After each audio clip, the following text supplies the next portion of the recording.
तो हेलो दोस्तों, आज हम करेंगे ये एक आईएनपीयूचो का बहुत ही बेहतरीन सवाल। यह सवाल जेईई एडवांस में आ सकता है, तो आप प्लीज इस क्वेश्चन को नोट डाउन कीजिए। It can come to JEE advance. ठीक है, ये आप बाद में ध्यान में रखिए। ठीक है, सो let's solve this question.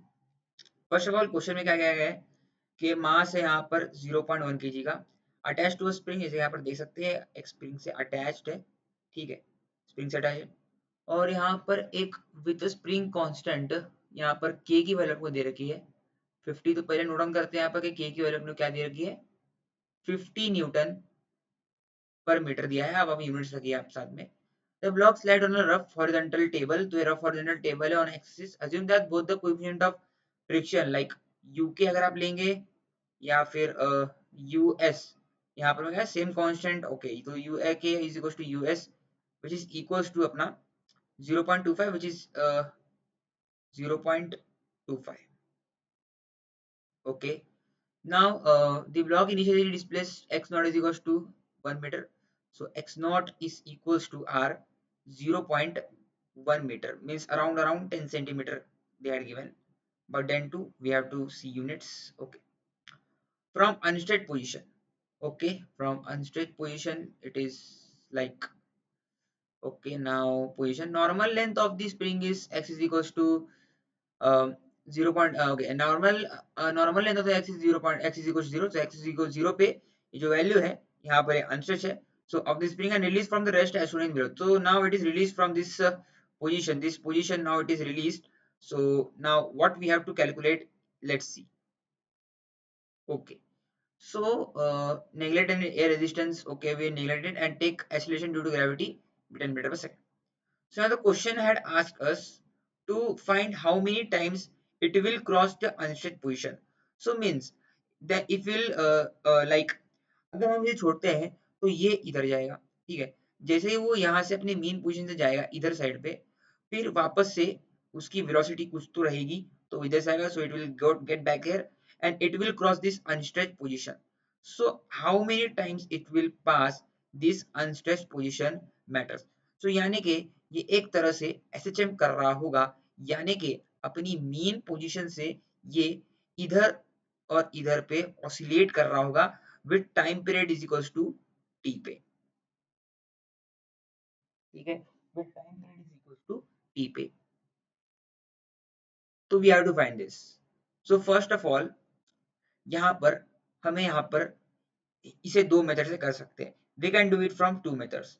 So first I will talk about method one. So method one is just, यहाँ पर हम इसके वर्क कंजर्वेशन ऑफ लॉ लगा के हम इसके वर्क को कंजर्व कर सकते हैं, यानी वीसी वर्क कंजर्वेशन हम लगा सकते हैं because it is a spring. और यहाँ पर हम वर्क कंजर्वेशन थ्योरम को लगा सकते हैं, एनर्जी वर्क थ्योरम को यहाँ पर लगा सकते हैं। तो देख सकते हैं इनिशियली ये एक्स नॉट डिस्टेंस पे था और इसका जो मास है एम का, वो यहाँ पर हमें मास भी दे रखा है 0.1 kg। यहाँ पर आप लिख लीजिए मास की वैल्यू भी 0.1 kg हमें दे रखी है। तो मास की वैल्यू में दे रखी है विथ 0.1 kg। ओके नाइस, तो 0.1 kg। Okay nice. So now we have to apply work energy conservation, because यहाँ पर जब आप देखोगे तो जब भी हमें स्प्रिंग के कोई भी क्वेश्चंस आते होंगे, स्प्रिंग के कोई भी क्वेश्चंस आते होंगे, तो हमें यहाँ पर क्या लगाना चाहिए, वर्क एनर्जी कंजर्वेशन का थ्योरम का हमें पहले ये हो जाना चाहिए। So let's solve it. So first of all, ये इनिशियल एक्स नॉट पे था, तो इसे हम कह सकते हैं कि first it was at x zero, तो m half m k A का square.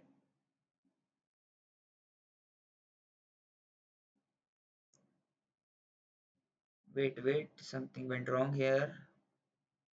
Okay, we'll write it again, no worries. Okay. तो if we'll use the conservation theorem, तो half k x naught square minus half k x square is equals to the total energy dissipated. So how much energy dissipated here? So like it would be 50, it would be like around F, which is the frictional force, because the frictional force is doing the work. And let us first write this. F is equals to, sorry, nu mg, which is equals to 0.25. Okay, now first we'll write this, then we'll go there. So it will be x naught minus x distance, the friction force does the energy, does the work on this. Okay, so now we'll take half k common here. Half k, if you will see the original solution, so it is a very complex solution, and most of the people would not at all will what we can say, will able to learn that solution or able to find it, because it is very complex way. But here we are doing it in a very simple way. F x naught minus x, जैसे कि आप देख सकते हैं हमें एक equation मिल गई है, इसको मैं यहाँ पर 1 कह सकता हूँ। ठीक है, तो कीपैड नहीं है इसलिए थोड़ा सा प्रॉब्लम हो रही है लिखने में, कोई बात नहीं, आप एडजस्ट कर लीजिए, आप 2x की स्पीड पे चला सकते हैं। तो अब यहाँ पर ये जो ये वाला टर्म है ये कैंसिल आउट हो जाएगा, और हमें क्या बचेगा, हमें बचेगा half k x plus x naught, x plus x naught बचेगा। ठीक है, which would be equals to F.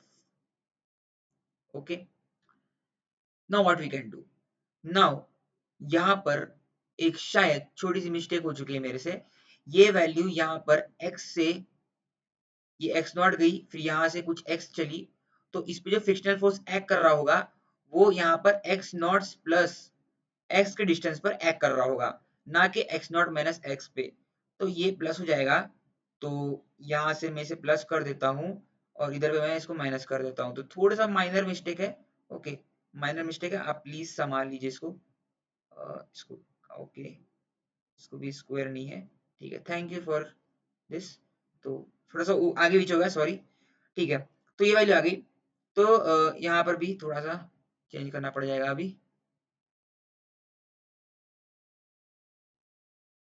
Okay okay okay okay, तो यहाँ पर हाफ के x माइनस एक्स नॉट हो गया is equal to F. Okay, तो जब मैं इसे उधर में भेजूंगा तो हमें x माइनस एक्स नॉट यानी कि डेल्टा x की वैल्यू क्या आ जाएगी, डेल्टा x की वैल्यू आ जाएगी हमें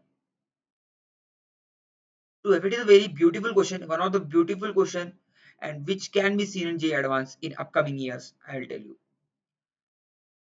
हमें ये वैल्यू आ गई, इसको हमने इक्वेशन 2 बोल दिया। अगर हम इसके अंदर इसकी वैल्यूज पुट करेंगे तो हमें डेल्टा x की वैल्यू आ जाएगी 0.01 meters। Yes, you heard it right. इसका मतलब क्या है, इसका मतलब ये है कि सपोज ये इसका मीन पोजीशन है, ठीक है, ये इसका मीन पोजीशन है, किसका मीन पोजीशन है, स्प्रिंग का मीन पोजीशन है। ठीक है, तो जब ये बॉडी इधर पे जाएगी, ओके, तो यहाँ पर एक कंप्रेशन होगा, एक कंप्रेशन होगा।